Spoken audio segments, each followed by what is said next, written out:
Si mal no recuerdo, habíamos comenzado a ver la infinitud de Dios y el artículo primero, si Dios era infinito. En el segundo artículo, San Tomás pregunta si hay otra cosa fuera de Dios que pueda ser infinita por esencia. O sea, si hay algo fuera de Dios que pueda ser infinito por esencia. Es evidente que no puede haber fuera de Dios algo infinito por esencia, porque habría dos o más dioses, y eso es un absurdo. Pero vamos a ver cómo Santo Tomás resuelve la cuestión. Él se limita a decir en el set contra, después de enumerar las objeciones, hay un set contra que sirve como divisa de la solución que va a abordar. Dice que lo que es infinito no puede, como es lógico, proceder de un principio. Y todo lo que es más allá de Dios tiene un principio que es Dios mismo.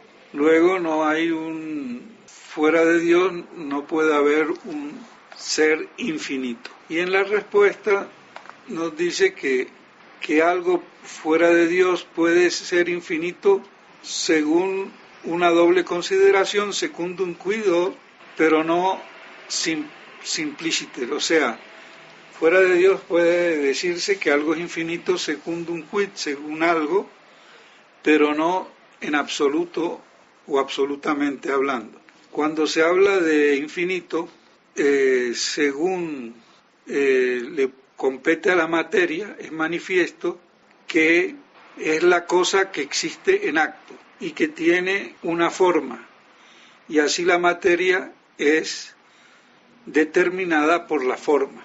Pero como la materia, según que está bajo una forma sustancial, permanece en potencia a muchas formas accidentales, lo que es finito, simpliciter, puede ser infinito según secundum quid.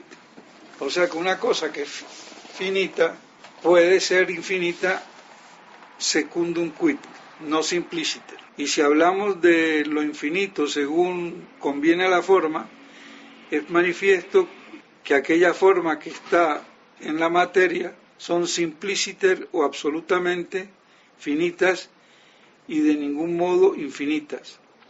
Pero si se tiene alguna forma creada no recibida en la materia, sino que es per se subsisten, que es por sí subsistente, como algunos piensan de los ángeles o opinan de los ángeles, puede ser que sean infinitas segundum quid, según algo, en cuanto la forma no estaría limitada ni contraída por alguna materia, pero como la forma creada subsistente ABTS tiene el S y no es su S, non es su on S, necesariamente su S es recibido y contraído a determinada naturaleza, y así no puede ser infinito simplícito. Entonces, para entender esto, pues del lado de la forma, que se podría decir infinito secundum quid, pero no simpliciter en absoluto, tenemos que admite que puede haber infinito con respecto a algo, pero no, en definitiva, por esencia. Y si se habla de la forma, también habría una infinitud de parte de las formas que per se subsisten, como la de los ángeles, no recibida en una materia que la contrae, que la limita, pero que de todos modos su ser, su S, está determinado por la naturaleza, no por la materia, pero sí por la naturaleza. Entonces no puede ser infinito tampoco en absoluto. Entonces, aunque el ángel no tiene materia y esa forma no está limitada por la materia, no implica que sea infinita porque su S está limitado por la naturaleza angélica. Entonces se ve cómo Santo Tomás va redondeando el pensamiento a medida que va avanzando en la explicación. Entonces queda claro que no puede haber nada infinito fuera de Dios en su esencia o por esencia, porque todo lo que no es Dios posee, si son cuerpos, materia y forma, y están limitados, la forma por la materia por la forma. En el caso de los ángeles, que no hay materia, la forma está, el S está siendo limitado por la naturaleza de la forma específica, angélica en este caso. Entonces es un despliegue de la misma concepción primigenia de que fuera de Dios hay composición de esencia, naturaleza y ese, no de existencia y ese. Y entonces eso siempre hace que por definición todo sea limitado y no infinito por esencia. Incluso los ángeles que no tienen materia que limite la forma, pero sí tienen la esencia o naturaleza que sí la limita. En cambio en Dios no, porque su misma naturaleza es su ser. Si se da cuenta, como es la misma idea, pero desplegada. Entonces, como todo gira alrededor del ese subsiste. Y aquí es lo que va a decir en la objeción: la esencia de la cosa y su ese, que es ese subsistente, no es creado. Y esto se refiere, a que está hablando de la esencia divina, ¿no?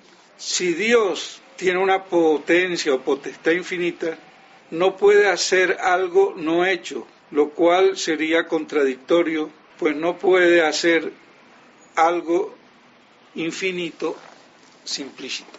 Dios no puede hacer algo, producir algo, crear algo que fuera infinito. Bien que su potencia, su poder sea infinito, porque no puede hacer otro Dios. Así de claro. Dios no crea a Dios. Y había aquí en la respuesta a la tercera objeción, claro que si uno entiende bien el principio de la respuesta, uno solo ya puede contestar las objeciones, en principio, con un poquito de claridad y de profundidad. Pero hay algunas objeciones que sí convendría a uno aclararlas, porque además a veces agregan algo o explican, mejor dicho, lo contenido en la respuesta, pero que quizás estaba muy compacto, y en la objeción se despliega. Entonces por eso yo no analizo todas las objeciones y todas las respuestas, porque sería muy largo, y también si uno entendió, pues solamente tratar aquellas objeciones que ayudan a resaltar el principio. En el artículo tercero se pregunta si puede ser algo infinito en acto según la magnitud. Bueno, la magnitud es lo susceptible de aumento o disminución, y dice relación a la cantidad. Eso es lo que estudian las ciencias matemáticas y casi todas las ciencias naturales, magnitudes.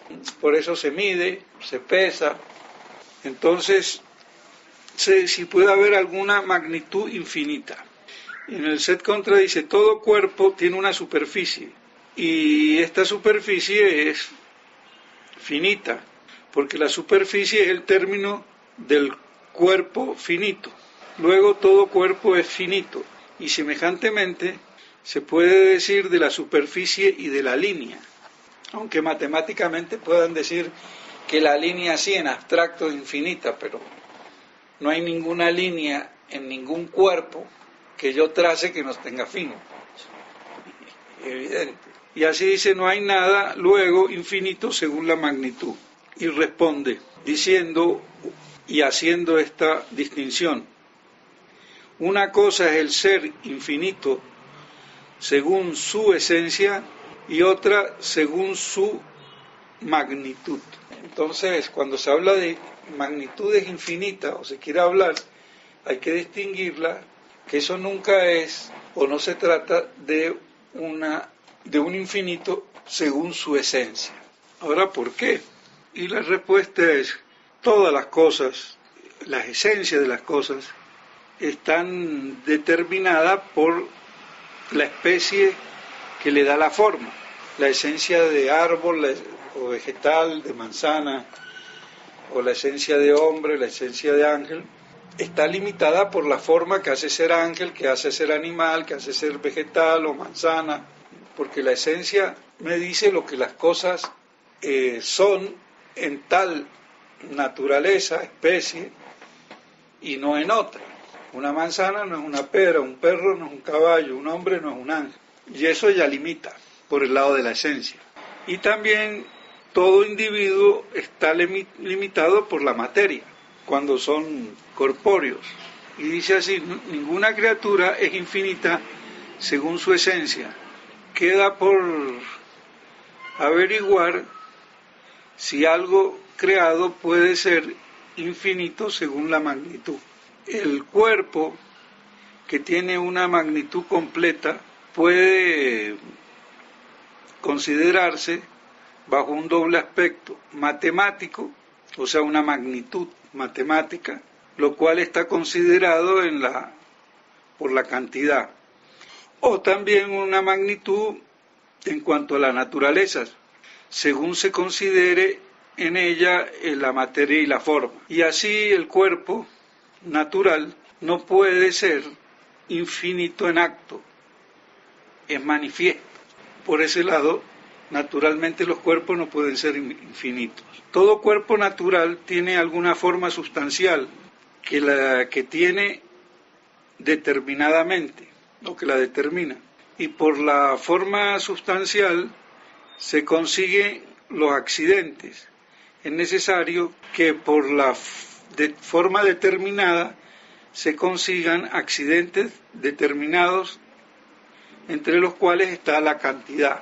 Y todo cuerpo natural tiene determinada la cantidad según un más y un menos, que es lo que hace la magnitud, ¿no? Luego es imposible que algún cuerpo natural sea infinito. Y esto es patente por el movimiento. Y también habla de la imposibilidad de que pueda ser un cuerpo infinito según las líneas, porque si el cuerpo fuese infinito, con infinitas líneas distarían entre sí y una línea no podría llegar a otro lugar. Del cuerpo considerado bajo el aspecto matemático, tenemos la misma concepción, porque si el cuerpo matemático existe en acto, hay que imaginárselo bajo alguna forma, y no hay nada en acto si no es por la forma. Luego, con la forma cuantificada en cuanto a la figura, es necesario que tenga alguna figura, y así es finita, porque la figura tiene un término o comprende un término.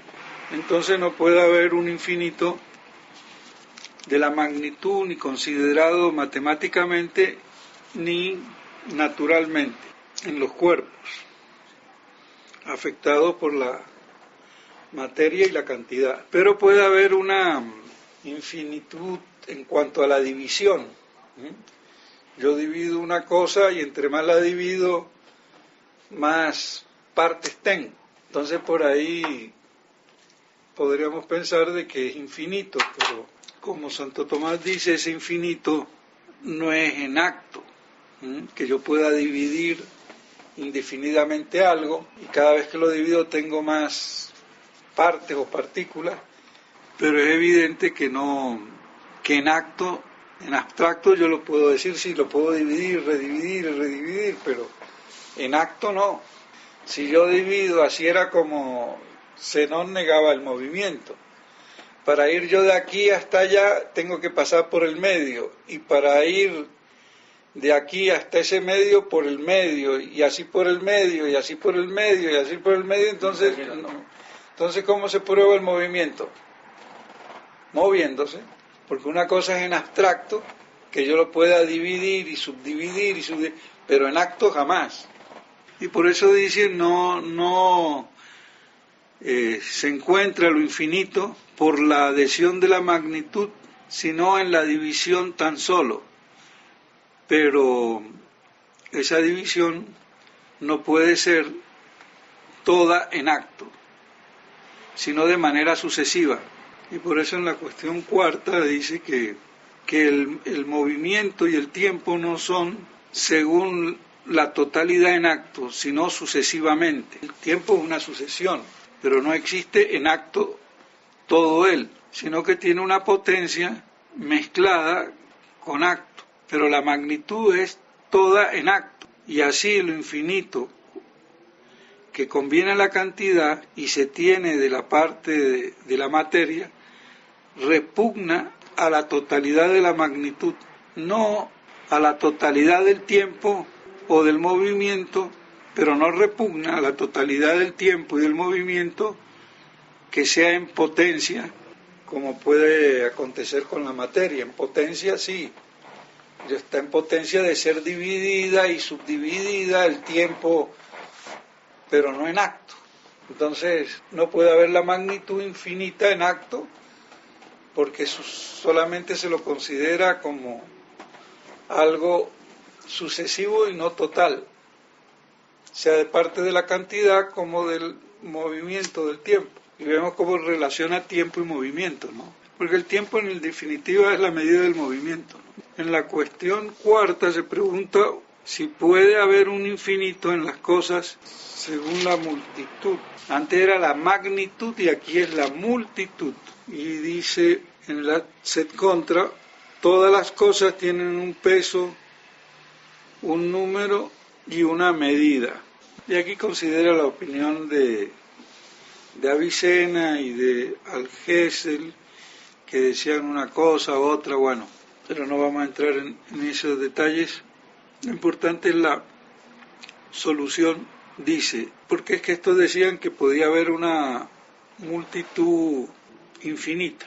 ¿Cómo así una multitud infinita? Bueno, eso pensaban ahí, yo no quiero entrar en el detalle en qué manera, para no alargar la cosa, pero ellos pensaban, a ver, bueno, dice aquí que así como Avicena y Gesell dijeron que imposible era que haya una multitud infinita en acto per se, podía haber una infinitud por accidente, lo cual no era imposible. Pues Santo Tomás dice que no, que eso es imposible, y lo importante es saber por qué. Toda multitud necesariamente tiene que tener una especie de lo múltiple. La especie de lo múltiple es según la especie de los números, y ninguna especie de número es infinita, porque cualquier número es una multitud medida por la unidad. Yo no puedo tener números infinitos porque el número está basado en la unidad y la unidad es finita, como multitud. Luego es imposible que haya una multitud infinita en acto, sea per se, sea per accidente, sea por sí o sea accidentalmente. Toda multitud en las cosas naturales que existe es creada, y todo lo creado está contenido en una intención del que la crea. Entonces es necesario que bajo un cierto número todo lo creado sea comprendido. O sea que Dios no va a crear cosas infinitas, porque todo tiene una cierta, está comprendido bajo una cierta determinación del que crea. Sin embargo, la multitud infinita en potencia es posible. No es posible en acto, pero sí como posible. Pero una cosa es que algo sea infinito en acto y otra cosa en potencia. Yo puedo dividir la materia y subdividirla infinitamente en potencia, en acto nunca. Yo puedo enumerar infinitamente una serie de números en potencia, pero en acto no. Por eso ese rompecabezas de los matemáticos, en un segmento que sería una porción de una línea, hay infinitos puntos y yo puedo numerarlos y a cada uno darle un número, pero yo estúpidamente no puedo pretender sumarlos. Y eso le pasó a un primo matemático y creo que por eso se volvió medio loco. Porque un día le pregunté y le digo, oiga, pero no, el problema digo, pero si eso está resuelto por los filósofos, eso es imposible. Con razón que se chifló. Pero si yo le puedo dar un número, pero no lo puedo sumar. Pero Santo Tomás llega a casi todas las objeciones sobre el infinito, ¿no? Claro, por eso las analiza, porque no hay nada nuevo por inventar. Pero le doy el ejemplo ese porque yo puedo un segmento darle un número, pero no lo puedo sumar. Y eso de un segmento, porque son abstracciones. Yo puedo sumar el segmento de la porción de la cara que le corresponde a la nariz, pero está en acto y mide 10 centímetros, 5 centímetros. Y después puedo decir, bueno, y a cada uno le puedo dar tiene infinitos puntos, sí, pero es que un punto no tiene dimensión, es adimensional. Y una línea es también adimensional, porque una línea es una asociación de puntos adimensionales, entonces también no existe la línea como tal, ni el punto como tal. Lo que existe es una superficie tridimensional, no unidimensional o bidimensional, sino tridimensional. Y el punto sería adimensional, porque tengo el punto adimensional, la línea unidimensional, el ancho por el largo bidimensional, pero eso son abstracciones. Lo que existe es la superficie, largo, ancho y profundo, grueso. Pero él dice que no es imposible una multitud infinita en potencia, porque el aumento de la multitud conseguido por la división de la magnitud, cuando algo más se divide, tanto más números resultan. Y así el infinito en potencia, en la división continua que se procede en la materia, es patente, y bajo la misma razón el infinito se daría en potencia en la adición de la multitud, por división, pero no en acto, sino en potencia. Todo lo que está en potencia se reduce a lo que está en acto según su ser, y los días, por ejemplo, no se reducen en acto como un todo simultáneo, sino sucesivamente. Volvemos a la sucesión, ¿no? Yo puedo tener la sucesión de puntos infinitos, pero no lo puedo reducir en acto como un todo simultáneo. Y por eso no puedo sumar los infinitos puntos a los que yo les puedo dar a cada uno un número y sumarlo. Si un matemático no tiene un poquito de metafísica y de lógica, se vuelve loco. Y eso le pasa mucho. Creo que podemos dejar aquí porque ya comienza entonces la cuestión octava de la existencia de Dios en las cosas. O podríamos ver por lo menos el primer artículo. En el primer artículo, si Dios está en todas las cosas. Y él dice en el set contra, donde quiera que obra algo, ahí se está. Dios opera en todas las cosas, como dice Isaías, luego Dios está en todas las cosas, por su operación. Y la respuesta que da, Dios está en todas las cosas, no como una parte de su esencia, que eso sería entonces panteísmo, ni tampoco en su ese, que sería un panteísmo más sutil como el de los gnósticos, porque los gnósticos avanzados no dicen que Dios es parte de la esencia, sino que Dios es parte del ser. Es lo que dice Niño de Anquín, es lo que dice Borella, es lo que dicen los gnósticos que no son tan burdos y con eso pretenden soslayar el panteísmo, que lo soslayan a nivel de la naturaleza o esencia, pero no a nivel del ser. Y por eso es que distinguen que del lado de la esencia está el alma, pero Dios está ahí por el influjo del ese, como dice el maestro Eckhart, porque el ese es divino, sería el espíritu. y por eso distinguen alma y espíritu. Entonces no es la simple chispa divina del alma, de la cual Dios sería parte en la esencia de la cosa, sino por el ese que no hace parte de la esencia ni de la forma, pero es la que da el ser al todo. Entonces ese efluvio sería divino, ¿no? Es más, un panteísmo más sofisticado, del lado del ser, mejor dicho, del ese. Entonces, no porque Dios esté como una parte de la esencia, sino como el agente está allí donde opera. Hace que sea. No, aquí está diciendo por la operación. Dios está en las cosas en cuanto está ahí por la operación de lo que obra, de lo que hace, pero no forma parte de la esencia, ni tampoco como algo accidental, ¿no? Porque es evidente que la gente está allí donde opera o donde inmediatamente obra, por su acción, su operación.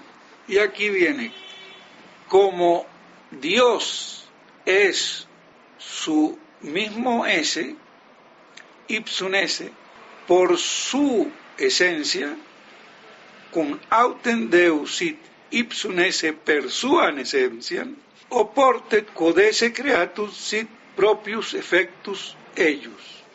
Esto es un texto importantísimo.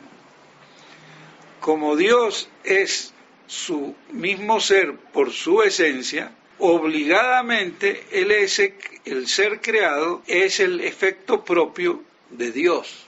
O sea que todas las cosas que son producidas en su ser son un efecto de Dios, que es su mismo ser por su esencia.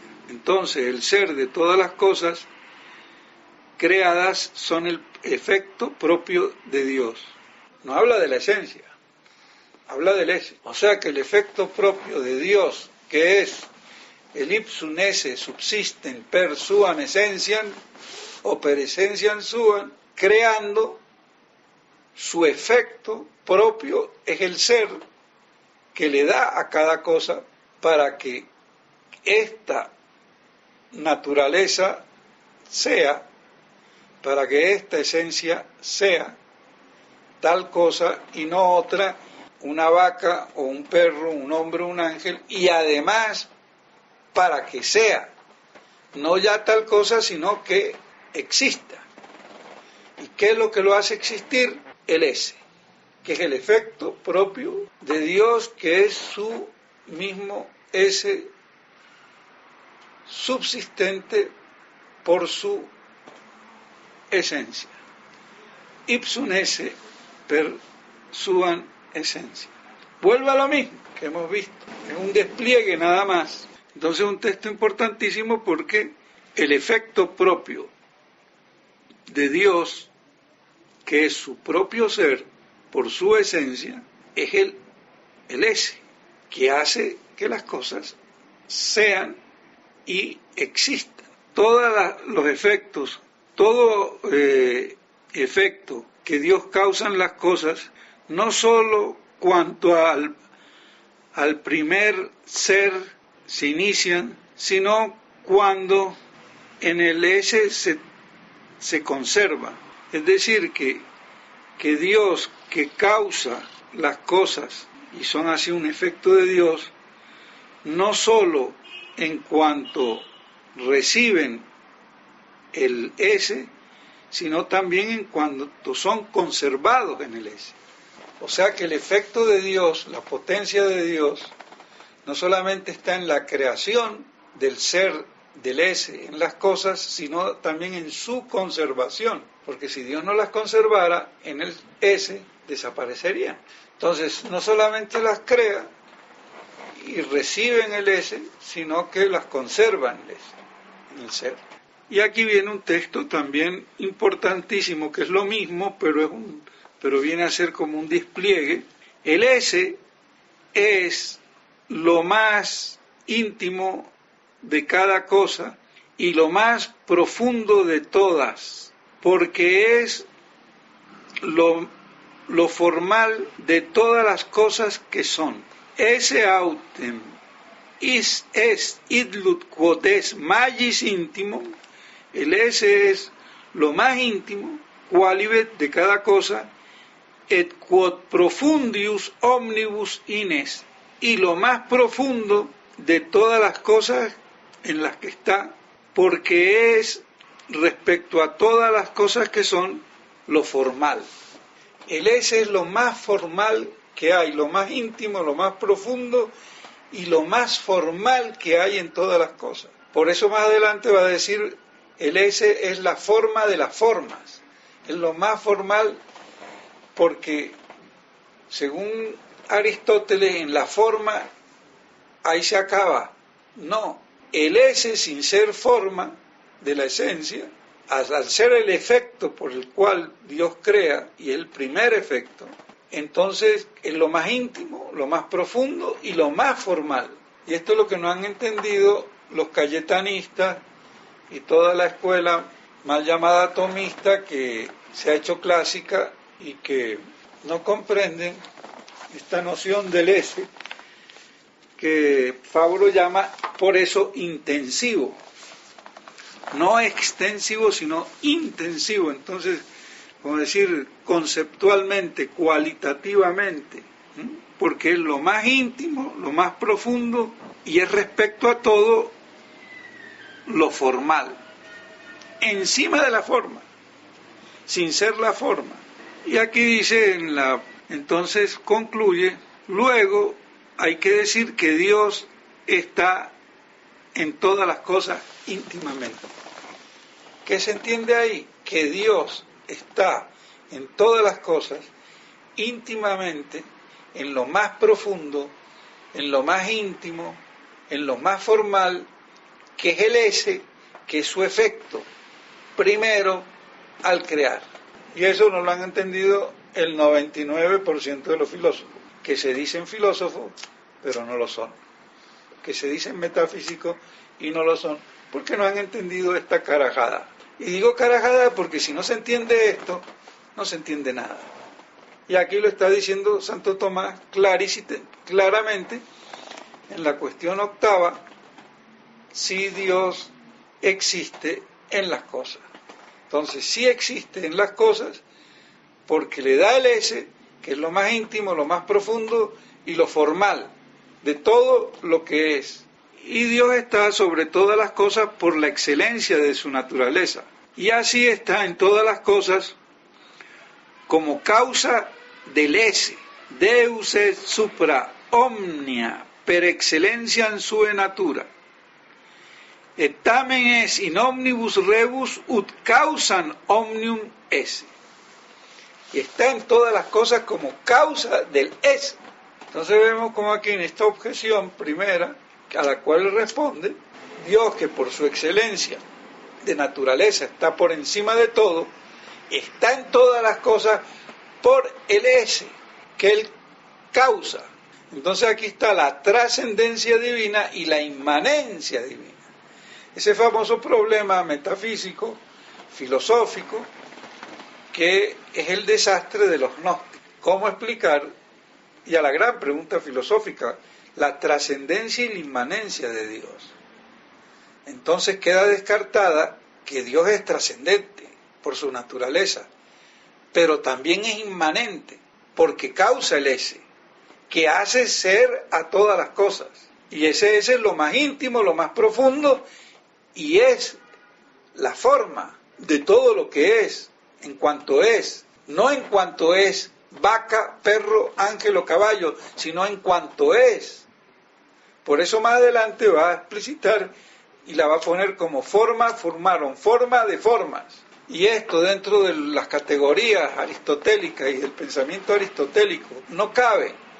Por eso la superación de Santo Tomás, metafísica, sobre Aristóteles, todo el pensamiento griego y todo el pensamiento hasta su época, cristalizándolo. Entonces no forma parte, no está inmanente como parte de la esencia, ni aún accidentalmente, sino que está presente en todas las cosas por su acto operativo que causa el ese que hace ser a todo lo que es, que hace ser ente, que es muy distinto a la esencia que hace ser vaca, perro, gato, hombre, ángel.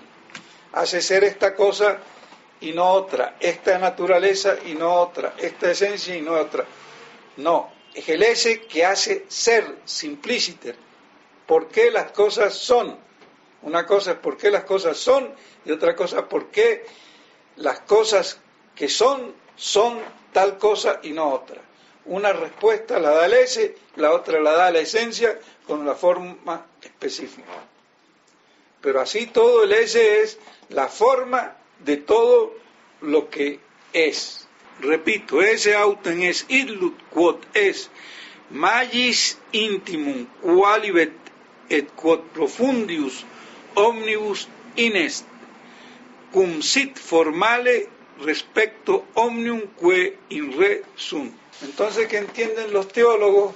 Que se dicen teólogos si no entienden esto. No entienden nada. Y aquí sí podemos dejar para ver el artículo segundo, si Dios está en todas partes.